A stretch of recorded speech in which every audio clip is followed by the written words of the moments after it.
Can I ask everybody, put your hands on your heart for a second.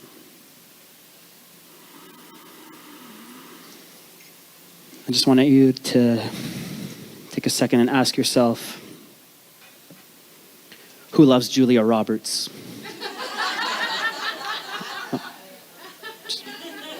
Me? Yeah? You guys want to hear a story about how Julia Roberts saved my life? All right. We'll get to that in a second. First, we'll go back to 12-year-old me. Now, believe it or not, I didn't always look like a Bollywood villain. You see it, right? You could see it. I could be a fucking Bollywood villain, I promise. It's a dream of mine. 12-year-old me wasn't this guy. 12-year-old me was fat. He had braces. He had glasses. He had asthma. He had a gap in his teeth from the braces. Did any of you ever have the wrench that made your teeth gap? You know what I'm talking about here? It was bullshit. 12-year-old me had all that. I was the slowest runner in my entire grade. Everybody would be waiting for me on the other end, and I'd be jiggling along because I had boy boobs, not man boobs. I was 12. I'd be wheezing because I had asthma, and I'd be whistling because of the gap in my teeth. It's not like I needed any more attention, but I got it. Now my dad, he was born in Vancouver, but he's brown. He's a coconut. He's brown on the outside, white on the inside. And his name's Paul. He was born named Paul. Paul was an angry dad. He'd be there yelling all the time, mainly at any of my sporting events. I used to hate going to baseball. Baseball's a high-pressure sport. I could catch, I could hit, but the running part wasn't my jam. That was the hard part for me, you know? And Paul would be yelling from the sidelines every time I'd hit almost a fucking home run. He'd be going, "Yeah, run, Aren, run!" And I'd be running as slow as possible, or as fast as I possibly could, like an underwater slow motion hippo, going, "Fuck you, Dad." And the coaches would be like, "Paul, can you wait in the car?" Because he was just too much. Now, I grew up in East Vancouver, the rough part of town. My school was known for gang violence, machete attacks, and recruitment into local drug dealing trafficking operations. It wasn't the best place for the kid with the whistle. It wasn't the best place with the kid with the boy boobs. I used to get called bitch tits Bahia. Don't you fucking repeat that. It's my housemate. So, my best friend at the time, his name was Ricardo. He was from El Salvador. And he had abs at 11 years old. It was fucking bullshit. I was the fat friend. He got all the girls, and I was sitting there whistling. Ricardo had an older cousin named Nelson, and Nelson was a gangster. And everybody loved Nelson. Everybody gave Nelson respect. And when I was with Nelson, people were nicer to me. I didn't get bullied when I was with Nelson. So me and Ricardo wanted to be just like Nelson. It wasn't long before I started dealing drugs because that was the thing to do in my neighborhood. If you wanted girls, you wanted respect, and you didn't want to get fucked with, sell some dope. So I started off selling weed, then MDMA, and then this and that and this and that. Before you knew it, I was running a nationwide drug dealing operation. I thought it was like a rap music video. My life was cool at the time, for a couple of years. And the distance between me and my father grew and grew and grew. I wasn't exactly making Pops proud. But it didn't matter to me. I had money. I had women. I had a white Mercedes with tan-colored interior. Inside fish sticks, outside tartar sauce. It's the paint job. So I used to pull up that Benz next to my dad's old truck like, "Fuck you, Dad," thinking I was all cool. And it wasn't until I came home crying to my folks at 23 years old, and I was a drug addict. The stress and trauma of that life had gotten to me. Once Mexican cartels started getting into the picture, things were just a little too scary for me. Once my friends started getting kidnapped, things were a little too scary for me. And I was popping pills just to stay okay with everything happening. But I wasn't okay. It was the rock bottom part of my life. I needed to do something to change. The drugs really got a hold of me, as Eminem would say. So I found this counselor, and he told me to do something called iboga. Anybody heard of iboga before? It's an African plant root from Gabon. I didn't know where Gabon was either, don't worry. It's like ayahuasca from Africa, except it's horrible. It's like your stern, angry dad telling you how much of a fuck up you are over and over and over.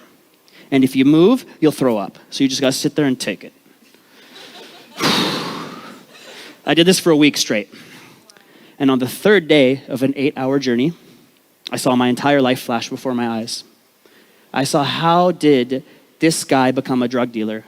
How did little fat Aren whistling along go to becoming a dope boy? I saw all the choices. I saw how I was that guy.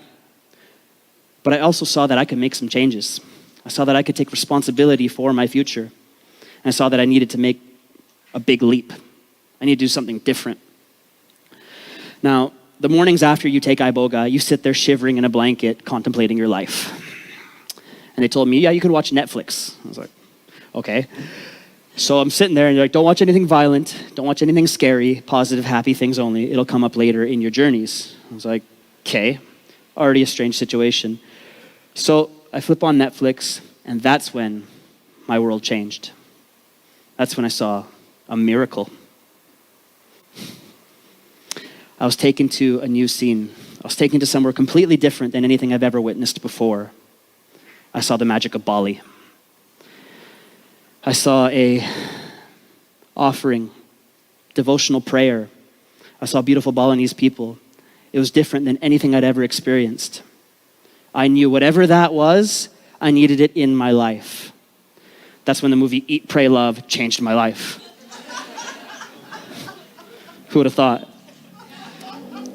So I'm sitting there shivering and I go, I need to get there. Where is this movie? Tap, tap, tap, Google, Google, Google. Bali, dope. Book a ticket to Bali. Where's Bali? Tap, tap, tap, tap, tap. Indonesia, awesome. Where's Indonesia? Tap, tap, tap, tap, tap. Really? Fuck, it's there? I swear, I thought it was near Japan or some shit. So 2 days later, I land in Ubud, Bali. I get there. And I'm still a dope boy. I rock up in a Louis Vuitton shirt and diamond earrings to Yoga Barn. Like, what's up? I'm just like, whoa. It's a completely different world to me. But I know I need to get engaged in this community somehow, some way, and quick. Now, I used to teach kickboxing in Canada, and I thought, well, there's a yoga teacher training starting next week. It's like the same thing, right? I could do this. It's like kickboxing teaching, just with better asses. Great. So I end up in this yoga teacher training with this teacher named Denise Payne. She's about that big. She's looking up at me, and she doesn't take any shit. And I still rock up with the same ego I had in Vancouver. I was still that same guy trying to make it in the world of green juice and quinoa. That yoga teacher training was tough. I didn't exactly do a good job. While I was trying to learn about chakras, I was partying on the weekends, going on Tinder dates, getting tattoos. I was still exhibiting the same patterns of East Van Aren in Ubud, Bali. She didn't have any of it. She wasn't happy with how I showed up in that. And I didn't give a shit. I was still a drug dealer. The culmination of it was at the end, at the graduation ceremony. And everyone's happy. It's a celebration. Except she comes to me and she goes, hey, I can't pass you in this yoga teacher training. I can't put my name on your certificate. And I look at her. She's about that big to me, but I felt small. I think, am I the only person who's ever failed yoga teacher training? Shit. I give my best, I don't give a fuck, face. She goes, Aren, when are you going to give a shit about something? When are you actually going to show up? You could be so great if you just got over your bullshit.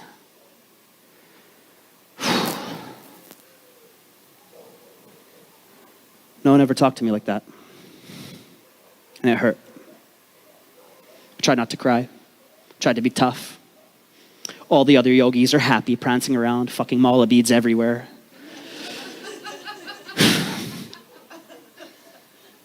and I got to go back to Vancouver.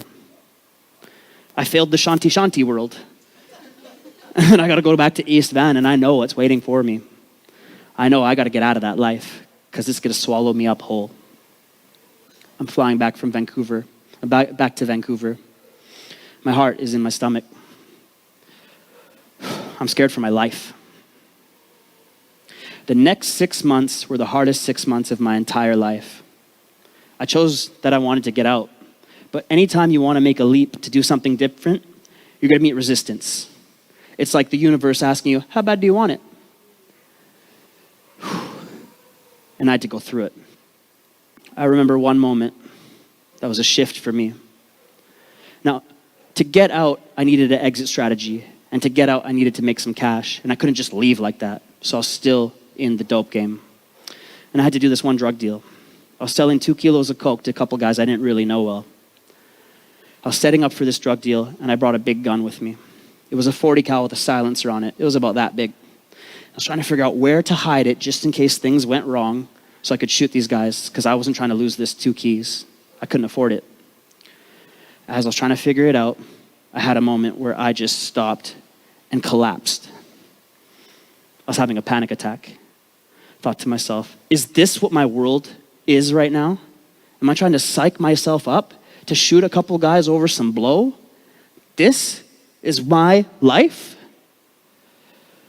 It was a dangerous place to be on that ground. A broken boy with a loaded handgun. And just then, Denise Payne. Aren, when are you going to give a shit about something? When are you actually going to show up? When are you going to get over your own bullshit? And I sit there, I'm like, fuck Denise. She's right.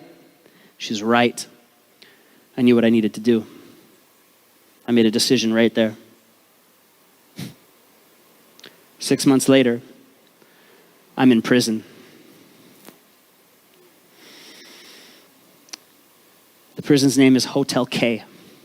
Korobakan Maximum Security Prison in Bali, an hour away from here.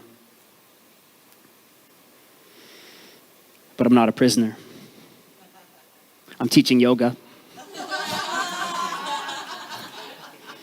Denise Payne had me finish my yoga teacher training by volunteering 100 hours in prison to these prisoners to finish my yoga teacher training. Being in jail was great because I could leave. It's like a low pressure situation. Now, I wasn't a very good yoga teacher, but it's not like the students could go anywhere. It's not like they had anything better going on. I even made friends with the Balinese mafia. It's not like they took my classes or anything, but they'd crowd around watching me teach, smoking cigarettes, going, hey bro, nice tattoos. And I'd be like, thanks, mare. Cool. That time in prison was important for me. I was clearing karma. I had to do my time. I had to go back and finish something that I fucked up and come back at it as a better man to show that I could change. I wasn't that guy that I showed up as. I could shift. I could make a decision. I could be a new man. So I moved to Bali. And I chose that I wanted to be a good guy. I didn't want to be a criminal anymore. I wanted to make my parents proud. But I knew I needed to do a lot of work right here. Because that guy that was buying everybody wheatgrass shots wasn't killing it. I was cheesy.